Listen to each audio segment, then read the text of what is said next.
Paz, Senhor, a todos. Quem não tem algo para dizer, né? Deus é maravilhoso, né? Nós estamos aqui mais encerrando um ano, né? Na expectativa que 2013 também vai ser um ano de vitória.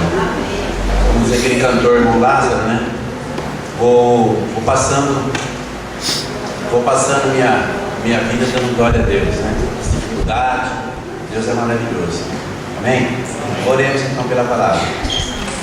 Senhor Deus, nós te agradecemos, porque cremos que o desejo do seu coração é que todos se salvem e que todos cheguem ao conhecimento da tua palavra. Obrigado, Deus, pelas transformações, pelos testemunhos de vitória que já ouvimos aqui essa noite, por essa família e por aqueles também que têm algo a contar, Pai, que o Senhor tem feito. Te louvamos, ó Pai, grandemente, porque o Senhor está presente aqui. Amém. E queremos, ó Pai, continuar ouvindo a tua voz. Então tira, Pai, toda preocupação, toda ansiedade do nosso coração, Pai, para que possamos estar com o nosso pensamento cativo àquilo que nós vamos ouvir. Usa teu servo, Jonas, essa família maravilhosa, Solene, seus filhos, e fala com nós, ó Deus. Renova, Pai, a nossa vida, renova a nossa vida espiritual, a nossa fé em Ti, ó Pai. E obrigado por essa igreja, obrigado pelo nosso pastor que viaja, seja com ele, com o pastor Itamar, dando graça, dando força, Pai, e protegendo e livrando de todo mal, Pai. Que eles possam voltar, Pai, renovados para continuar esse trabalho. Louvamos agradecidos por essa oportunidade, por tudo que já tem feito por nós, por aquilo que ainda o Senhor vai realizar. Em nome de Jesus, fala com nós, precisamos de Ti, fala com nós, em nome de Jesus. Amém. Amém. Graças e paz. Gostaria de chamar essa família para vir aqui para frente. Cauê, cadê? Vamos sentar aqui na frente, quero falar olhando para vocês aqui. Vamos chegar aqui na frente, tem uns bancos aqui, quem puder chegar para frente, vamos chegar para frente, para a gente poder, né, conversar melhor. Nós vamos fazer uma reflexão hoje a respeito de propósitos, né? A respeito da vontade de Deus. O irmão Mauro, né? Quase que ele falou que eu vou comentar aqui na oração. É sobre a vontade de Deus, né? Sobre propósitos. E um culto de passagem de ano, quando eu estava lá no Paraná, né? Na igreja lá do Geno, do pastor Mário, ele trouxe uma meditação, uma mensagem, que o título, eu até escrevi, é o seguinte, era passagem de ano, e ele falou o seguinte: ano novo, propósitos de sempre. E ele fez uma exposição, e ele deixou bem claro o seguinte, né, que todas as pessoas, todos nós temos propósitos, né, mas que nós devemos ter propósitos especiais, ou seja, propósitos que não são temporais, propósitos que são eternos. E essa palavra é uma palavra muito séria, né? A palavra de Deus não fala que nós não devemos ajuntar tesouros na terra, onde a traça corrói, né? Onde a ferrugem corrói, mas nós devemos buscar o reino de Deus em primeiro lugar. Então o pastor Mário estava fazendo essa consideração, e eu anotei, ele falou, né? Foi falando umas coisas, eu anotei. E ele falou o seguinte: olha, os propósitos eternos são aqueles que têm consequências eternas, né? O que é diferente de propósitos temporais, que trazem resultados, é claro, mas apenas para o presente, para o momento. Não é que nós vamos desprezar, né, os propósitos temporais, mas não podemos deixar de considerar aqueles que são especiais. O ano que vem eu quero ter uma casa, eu não tenho uma casa de repente. O ano que vem eu quero colocar meu filho numa escola melhor. O ano que vem, pensando em famílias ali, né, Ivonete? Eu quero ser um marido melhor, eu quero ser uma mulher melhor. Já começamos a partir. Eu quero deixar de ter simplesmente, como é que foi a mensagem da pastora? Para lar. Tem um outro pensamento. Casa para lar, né? É bem diferente, né? Eu tenho uma casa, mas você tem um lar? Seu filho tem uma casa, mas seu filho tem um lar? E o pastor Mário, falando a respeito dessas diferenças tudo, ele passa a palavra para um outro pastor que traz um pensamento também, falando que no ano que vem eu quero orar mais. Este é um propósito que eu ponho no coração, ler a Bíblia mais e orar mais. Então a coisa foi encaixando e eu comecei então a meditar durante um tempo em cima dessa questão de propósitos, né? E refletindo então no que ele disse, nos que os pastores dissem a respeito de propósito, hoje o nosso tema, o que eu tenho trabalhado e creio que Deus vai mexer também comigo em 2013, é a respeito da vontade de Deus, né? De buscar fazer a vontade de Deus. Então gostaria de hoje, na nossa reflexão aqui, desafiar a cada um. Está dando algum problema aqui? O som, então? Então eu gostaria de desafiar a cada um, e eu sou quem? Estou sendo desafiado também. Em 2013, então, o meu propósito maior será buscar fazer a vontade de Deus, tá? Então vamos estar trabalhando neste pensamento. Em 2013, o meu propósito maior será buscar fazer a vontade de Deus. Aí nós vamos entrar no que o irmão Mauro falou também, que é a maior vontade de Deus. E que se cumpre na nossa vida também, hoje que nós estamos aqui, não só como criados pelo Senhor, mas somos filhos do Senhor. Aquele pensamento que o mundo traz, que todos são filhos do Senhor, aquilo é uma ilusão, né? Não existe aquilo lá. Para não falar às vezes que é mentira. Todos foram criados pelo Senhor. Mas para ser filhos do Senhor, nós sabemos, precisamos ter um encontro com o Senhor. Convido os irmãos a abrir a palavra do Senhor em 1 Timóteo, capítulo 2, versículos 1 a 4. Aqui nós temos algumas passagens que nós vamos estar comentando, e a Solene vai estar lendo para nós, né? Para a gente adiantar dentro do tempo, tudo. Mas vamos começar então com esse tema base, né? 1 Timóteo 2, 1 a 4. Vamos acompanhar a leitura.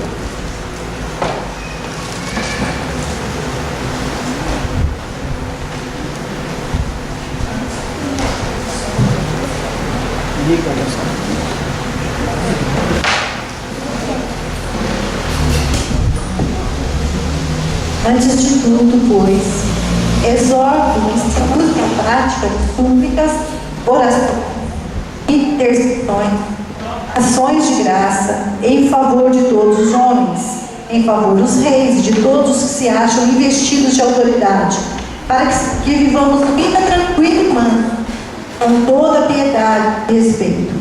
Isto é bom e aceitável diante de Deus nosso Salvador, o qual deseja que todos os homens sejam salvos e cheguem ao pleno conhecimento da verdade.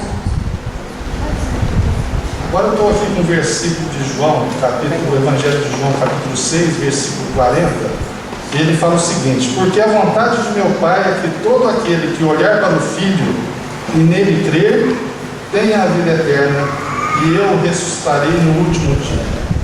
Então vamos começar a caminhar nesse pensamento, mas nesse desafio, tá? Que esse seja, né, o meu maior propósito de 2013. Que esse seja o seu maior propósito de 2013. O maior propósito de 2013 de todos que confessam Jesus como o Salvador da vida dele, o Senhor da vida dele. Buscar fazer a vontade de Deus. E eu peguei 3 perguntas então para a gente trabalhar neste tema, né? Mas por que então buscar fazer a vontade de Deus como sendo o maior, né? Quer dizer, não é só esse propósito, mas o maior que eu vou buscar fazer durante 2013. Em primeiro lugar, porque fazer a vontade de Deus, tem essa questão, né? Por que fazer a vontade de Deus? Porque a vontade de Deus é boa, agradável e perfeita. Romanos 12, capítulo 2b. Não vamos fazer, né, na nossa vontade, mas vamos trabalhar em 2013 na vontade de Deus. E aí o apóstolo Paulo já responde para a gente: por que então que eu vou trabalhar na vontade de Deus? Porque a vontade dele é boa, agradável e perfeita. Muitas vezes a gente não compreende, né? Mas se a Bíblia fala, nós ficamos com a Bíblia. A vontade dele é boa, agradável, perfeita. Por isso eu quero colocar como meta o ano que vem, é buscar a vontade de Deus, buscar fazer a vontade de Deus. E tem mais outros versículos que agora a Solene vai nos orientar, o porquê, né, de fazer então, o porquê desse propósito ser fazer a vontade de Deus. Primeiro, em segundo lugar, porque eu quero entrar no reino dos céus. O que fala assim? Mateus 7:21.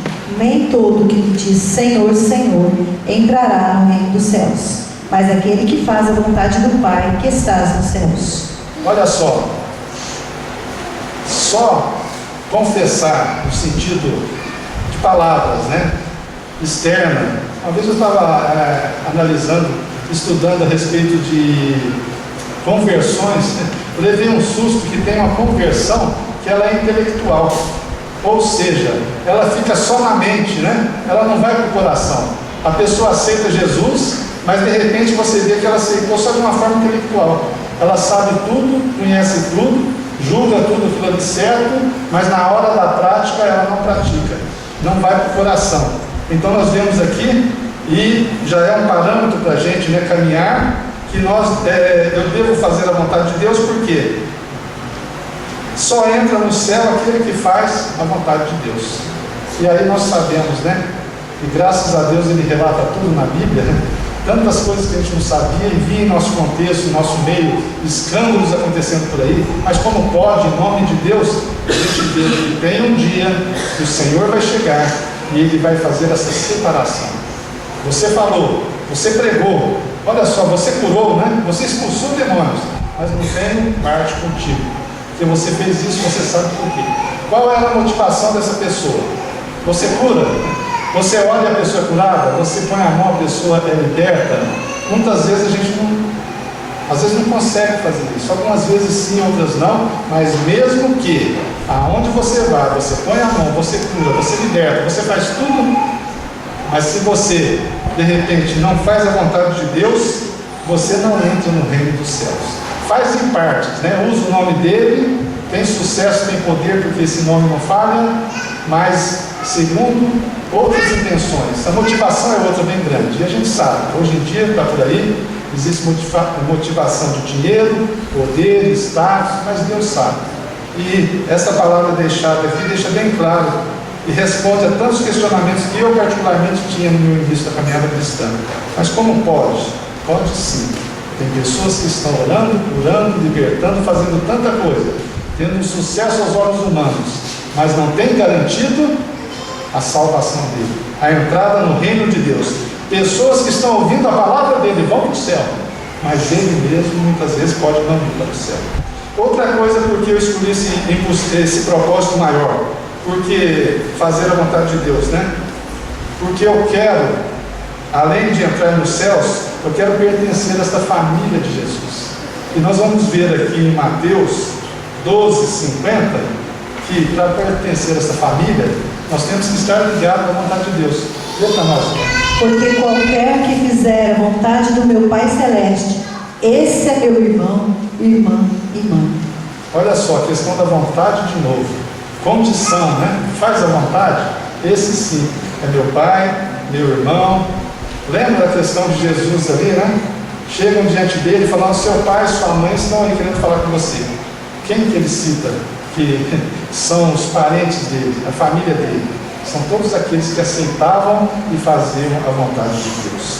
Então, em 2013, eu quero fazer a vontade de Deus, porque eu quero entrar nos céus, eu quero ser da família de Jesus, eu não quero correr esse risco de levar, de repente, né, muitas pessoas a Cristo e de repente a gente ficar de fora dos céus.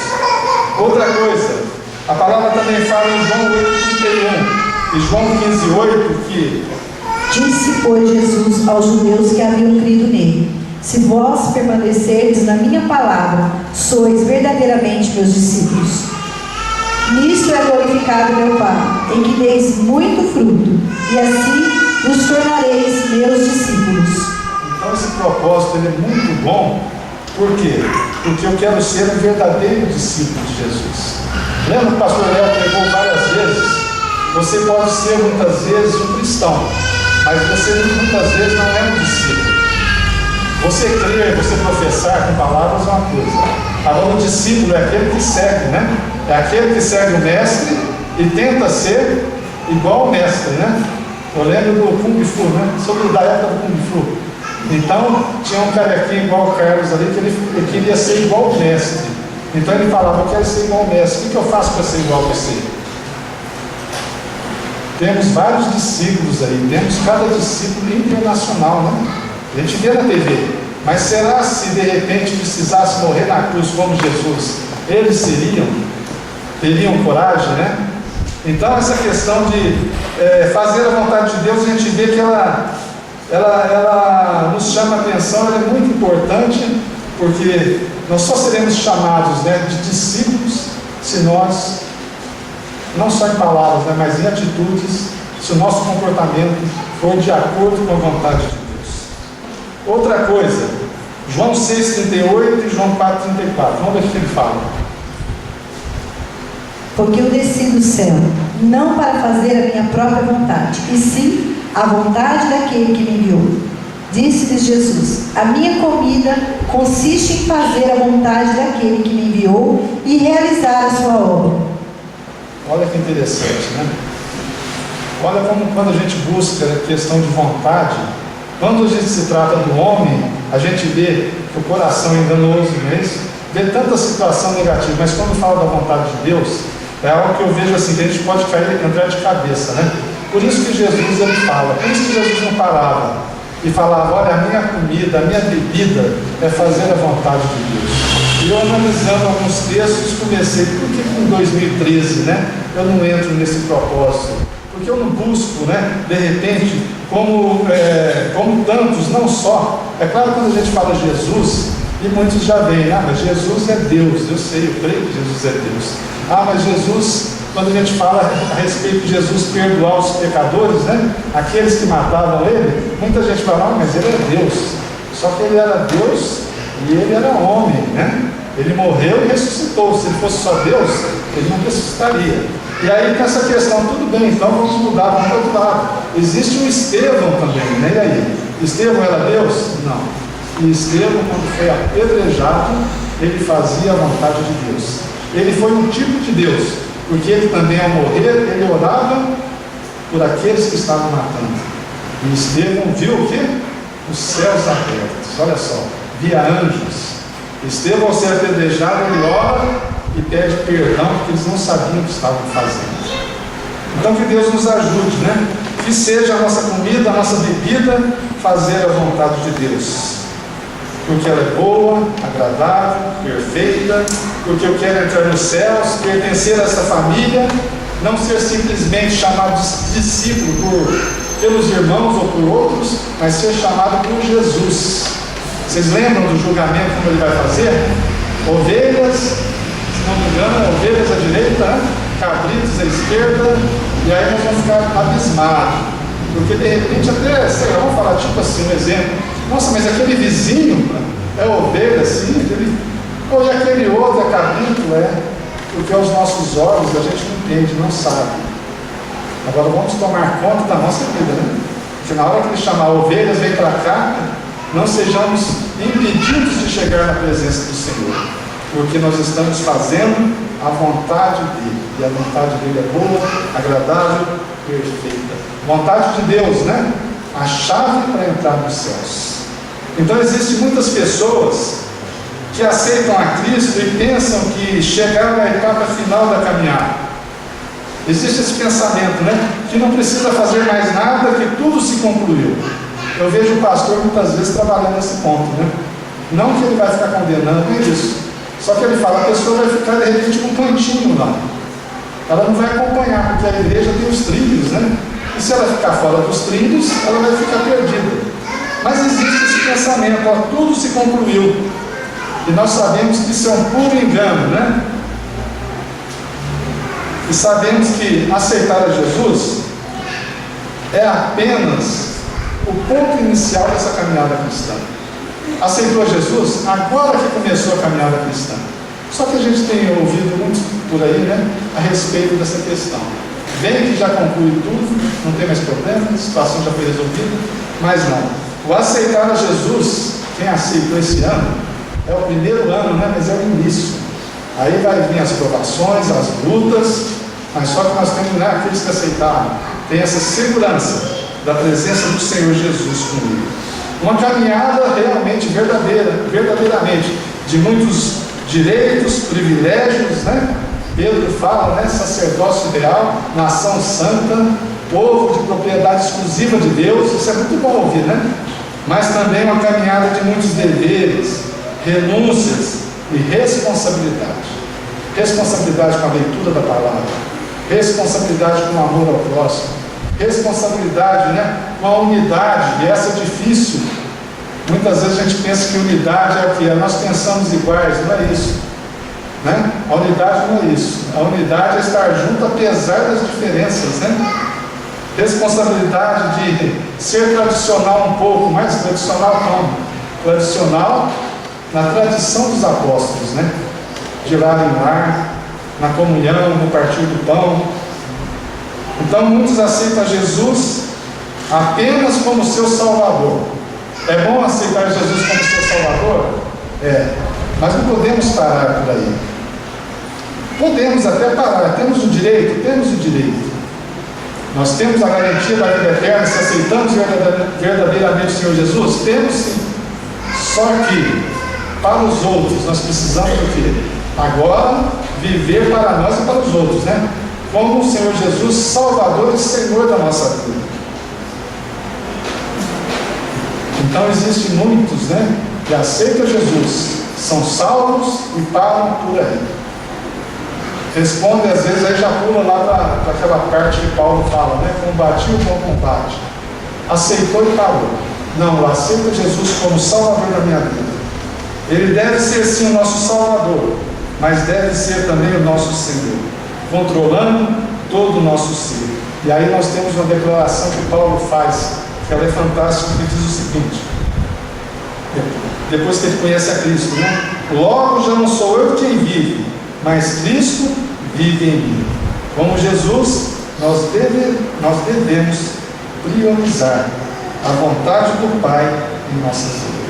Então que Deus nos ajude a gente a focar, né, nesse propósito maior.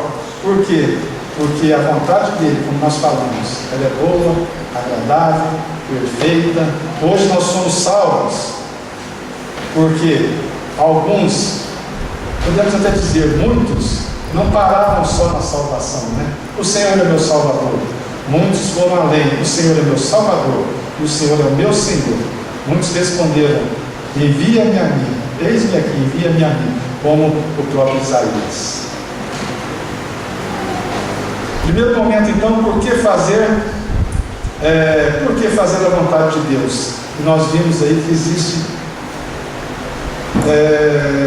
vários, né? E deve ter muito mais na Bíblia que eu não coloquei aqui, que eu não destaquei. Deve ter vários e vários motivos por que fazer a vontade de Deus.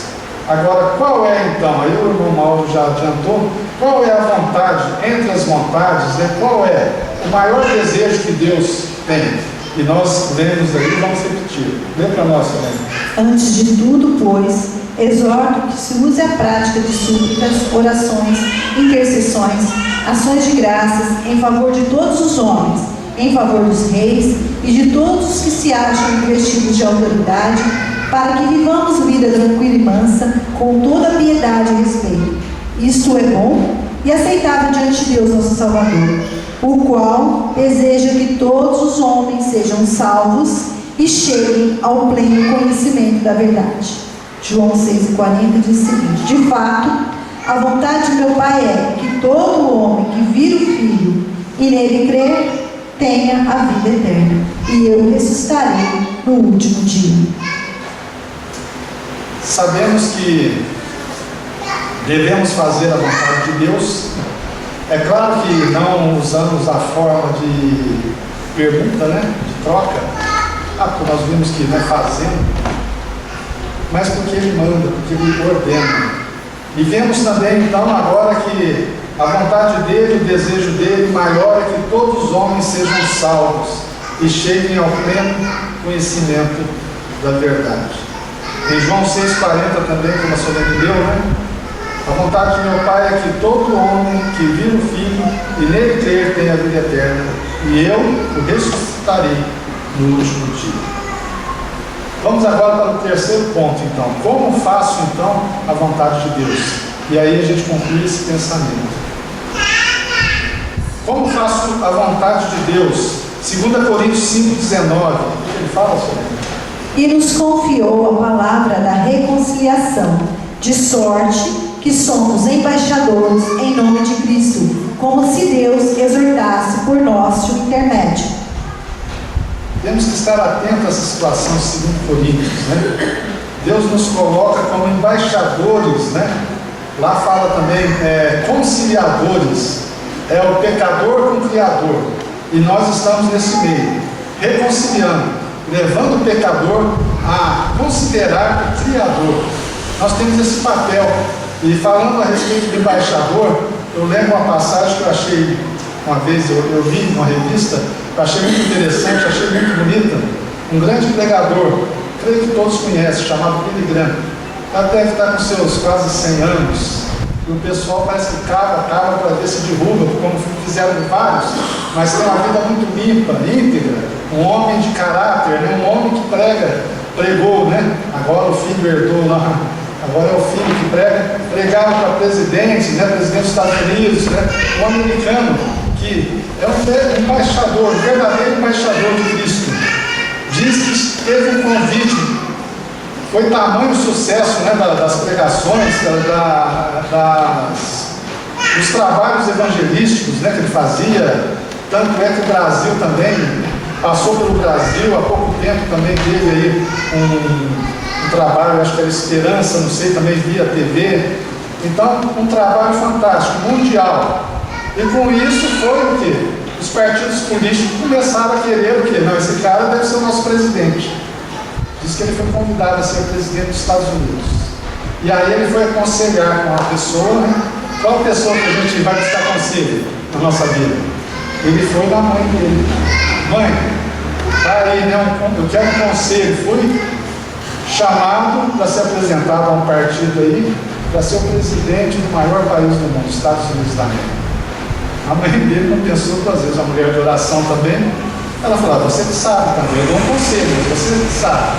Se você quiser se rebaixar, você vai ser presidente dos Estados Unidos. Se você não quiser, continua como embaixador de Cristo, que é um cargo maior do que presidente dos Estados Unidos. Diz que ele pegou o telefone e já ligou e falou, muito obrigado, porque quem quer rebaixar na vida? Acho que ninguém, né? O pessoal às vezes só quer progredir. Ele falou, não vou me rebaixar, não vou ser presidente do maior país do mundo. Vou continuar sendo embaixador de Cristo. Nós somos embaixadores de Cristo. Nós somos reconciliadores. Nós pegamos, a nossa missão é essa, pegar aquele que está longe de Cristo e fazer um elo ali, é claro, levar a Jesus e a pessoa então acabar se reconciliando com o Criador, com Deus. Então essa é uma missão que nós temos, esse é um chamado que nós temos. Então como atender a vontade de Deus, assumindo então e desempenhando esse papel. Todos nós temos. Sacerdócio real, né? Todos nós. Outro meio de fazer a vontade de Deus, 1 Timóteo 2. Portanto, há um só Deus e um só mediador entre Deus e os homens, Cristo Jesus, homem, o qual a si mesmo se deu em resgate por todos. Testemunho que se deve prestar em tempos oportunos. Como eu faço a vontade de Deus, além de eu assumir a minha posição de embaixador, assumo também o que? Um testemunho, né? Não só de palavras, mas um testemunho de vida, né? De atitude, né? E eu lembro, sempre que eu falo de testemunho assim, verdadeiro, eu lembro da época que eu namorava. Eu sempre tenho que mudar o discurso, né? Mas era o único momento que testemunho, né? Ou então só palavra não resolvia nada, não é isso? O namoro, né? Casamento também. Então é um ponto seguinte, né? Ou você é aquilo que você fala, ou então não vai para frente, não dá certo. Não sei se é a questão, vamos valorizar as mulheres, né? Parece que elas têm um raio-x, né? Fala que ama, tem que amar. Se fala, se não ama, então fala, olha, eu não amo tanto como você imagina, né? Ela até reconsidera o negócio, mas agora, falar que é uma coisa e não é. Então aqui temos aqui o testemunho, né? Testemunhar a Deus, né? Não só com palavras. Nós estamos vendo aí, hoje você pode falar, pega aí, liga qualquer canal. Quase em todo momento tem palavra. Agora, quem está pregando, dá testemunho, nós temos que ver isso. Hoje em dia, né, o brasileiro vota porque ele é obrigado a votar, é isso? Então, porque a pessoa não está aguentando mais, vê político falar, né? A maioria, né? Fala uma coisa que não faz, então não tem mais tempo para isso. Então, quando a gente vê aqui a respeito de testemunho, não é ficar falando, né? Mas é vivendo. Eu gosto muito de uma frase de Francisco de Assis, que ele fala, né, que nós devemos muitas vezes, né, testemunhar através das nossas vidas, através das nossas atitudes, através dos nossos atos. Se for preciso, ele coloca assim, aí você usa a palavra também. Olha que interessante.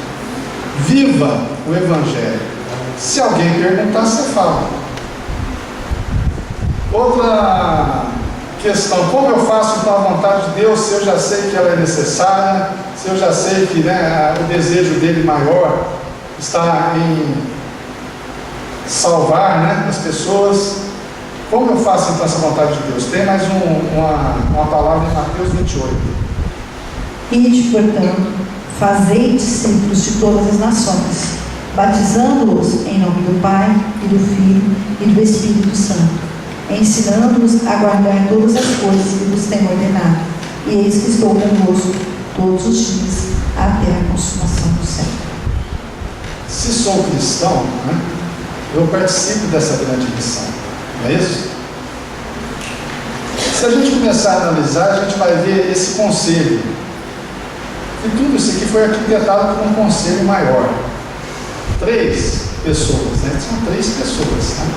Pai, Filho e Espírito Santo. Há quanto tempo? Há muito tempo atrás. A gente às vezes começa a querer colocar data nas coisas, né? Eu fazendo um seminário lá, nunca gravei data.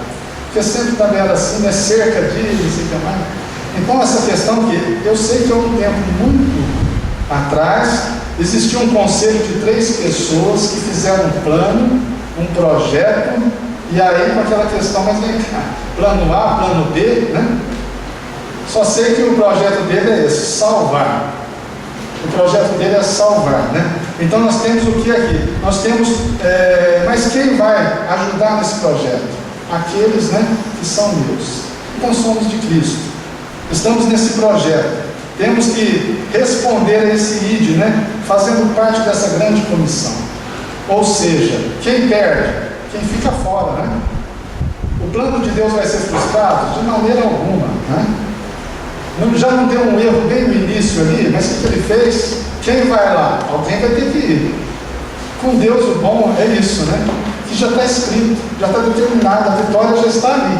Se a gente não quer, tudo bem, né? Não fez compor, não é isso? Existe o livre-arbítrio, né? Mas podemos optar também. Só que é o seguinte, quem ficar com ele, a vitória já está ali. Então tinha aquele plano.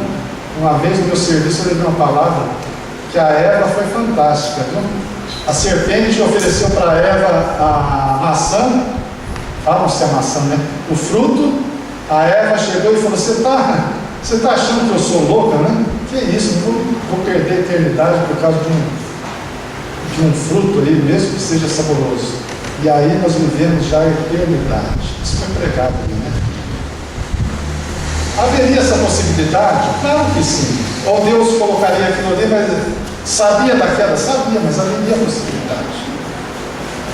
Então nós sabemos o que? Ele não abre mão. Houve a queda, houve. Ele envia Jesus.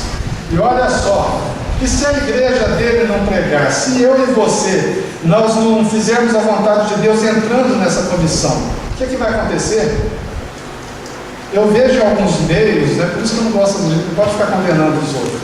Ah, mas esse ciclano, né, tem uns pastores aí, né? Esse ciclano, gente, daí, deixa ele lá. Não tinha isso na época de Jesus? Chegaram para Jesus fazendo fofoca, né? Ó, tem gente pregando lá, o que Jesus falou? Deixa ele pregar, aquilo que for meu, que for de Deus, vai permanecer. Até de João Batista, não foi? Olha, o rapaz está indo bem, né? E aí, Jesus mesmo fala, é necessário. E depois, em contrapartida, foi também João Batista, ó, Jesus está pregando, está crescendo. O que João Batista fala? Convém ele cresça e que eu diminua, quer dizer, sabendo daquilo que tinha que acontecer. Agora, quando a gente fala, mas tem tanto pregador falando coisa certa, mas vivendo errado, e se nós pararmos também de pregar? Se 2013, então, nosso propósito não der certo, e nós todos, né, demandarmos, né? apostasia geral, o que vai acontecer? O projeto dele vai frustrar? Não. O que a palavra fala? As pedras clamarão. Então é nessa hora que eu me conformo com alguns pregadores por aí. Entre pedra e esse ser humano complicado, né? Se ele parar, se eu parar, se nós pararmos, as pedras vão clamar. Porque o projeto do Senhor tem um final coroado, né? Tem o juízo, o julgamento, não vai fugir disso. Então, se nós pararmos, se a igreja parar, o Senhor vai levantar outros para estar pregando. Não é isso? Quem pregou? Não teve um animal também que falou? Não existia uma mula nessa caminhada? Deus não deixa, porque o projeto dele jamais vai ser frustrado. Fazendo então discípulos, eu respondo à vontade de Deus, fazendo discípulos, né? Batizando em nome do Pai, do Filho, do Espírito Santo, ensinando. Quando eu estou ensinando o Filho, a palavra de Deus, eu estou fazendo a vontade de Deus. Se a gente vai lá para o Velho Testamento, essa orientação do ensino está lá, né? Ao caminhar, ao levantar, ao deitar, né? Lá fala, ó, acordou, caminhou, deitou, você está evangelizando. Coloca na sua fronte, né? E aí o judeu colocou uma caixinha cheia de versículos, mas o que Deus está falando é isso. Coloca na sua vida, né? A palavra de Deus. Paulo fala que nós somos cartas que o povo lê. Sua vida, né? Jorge Linhares escreveu um livro, estão falando de você, né? Estão falando de você. Aí você vai lá procurar, o que estão falando da gente? Não sei, como está sendo sua vida? Estão falando de você. Todo mundo está falando de todo mundo. Só que tem gente que está falando bem, tem gente que está falando coisa boa. Tem gente que está falando que não desviou do caminho do Senhor por causa de você. Olha só, né? Tem gente que está falando que chegou a essa igreja por causa de você. Tem gente que está falando, olha, eu estava desanimado. O meu genro conta que um dia ele estava deixando o seminário. Não estava aguentando uma série de problemas e ele chegou na Glicério esperando não sei o que ele foi lá, levou uma pessoa lá do seminário, encostou no carro, passou uma senhora não sei da onde para ele e falou, não desista, que Deus tem um trabalho muito grande na sua vida. Ele voltou, pediu perdão para Deus, não sabe quem é essa mulher, e depois ele viu, hoje ele já está na caminhada há alguns anos, lá no Rio Grande do Sul agora, né? Então, é indo, ensinando, pregando, obedecendo, né, as ordens de Jesus. Nós somos cartas lidas, nós somos também o quê? Perfume, né? O bom perfume. Olha só, você senta do lado de alguém, ele fala, você é o bom perfume de Cristo. E não é isso mesmo? Se a gente deixar, a gente fica se abraçando, tão gostoso. Você abraça coisa que não cheira perfume? Não. Para fazer a vontade de Deus, basta que cada crente repita a declaração do profeta Isaías. O profeta Isaías, quando ele foi chamado, ele falou, eis-me aqui, envia-me a mim. E ele ficou ciente que ele era pecador. Ele fala, né, que viu a Deus, fala dos lábios dele, a gente vê ali que depois ele, né, o anjo pega uma brasa e purifica os lábios dele e fala, agora vai pregar. Depois dessa purificação, desse reconhecimento que ele era um homem pecador, ele faz aquela declaração que eu e você temos que fazer diariamente. Eis-me aqui, envia-me a mim. Assumindo então esse papel de embaixador, reconciliador do homem com o Criador e testemunhando em palavras e em atos o Senhor e Salvador da nossa vida. Ou seja, né, sendo fazedores de discípulos. Quero concluir então essa meditação lendo mais 3 versículos aqui, para a gente ver que esse propósito nosso é o melhor propósito. Ele é o melhor, né? 1 João 2,17. É isso, não? 1 João 2,17 diz, ora, o mundo passa bem como a sua concupiscência, ou seja, como os seus desejos, né? Aquele, porém, que faz a vontade de Deus, permanece eternamente. Que as palavras do salmista, então, sejam a nossa oração. E eu vou encerrar agora esse momento. O salmista diz assim, Salmo 40, versículo 8, agrada-me fazer a tua vontade, ó Deus meu. Dentro do teu coração está a tua lei. E o Salmo 143, versículo 10, ele escreveu o seguinte: ensina-me a fazer a tua vontade, pois tu és o meu Deus. Guie-me o teu bom espírito por terreno plano. Que Deus nos ajude, que Deus nos abençoe. Que em 2013 eu tenha metas, né? Eu tenha alvos, eu tenha propósitos, né? Que são também temporais, que precisa, mas que eu considere aquele que é eterno. Porque nós sabemos que tem coisas, comentando com o Cristiano hoje ainda, tem coisas que o mundo, outros nos roubam, mas diz que aquele que aceita Jesus mesmo deu essa declaração ao Pai: aquele que o Senhor me dá, ninguém tira, ninguém toma. Aquele que resolve a levantar a mão e aceitar a Jesus, não há nada que consiga impedir essa pessoa de aceitar e de caminhar com Deus. Que Deus nos ajude, que Deus nos abençoe. Amém?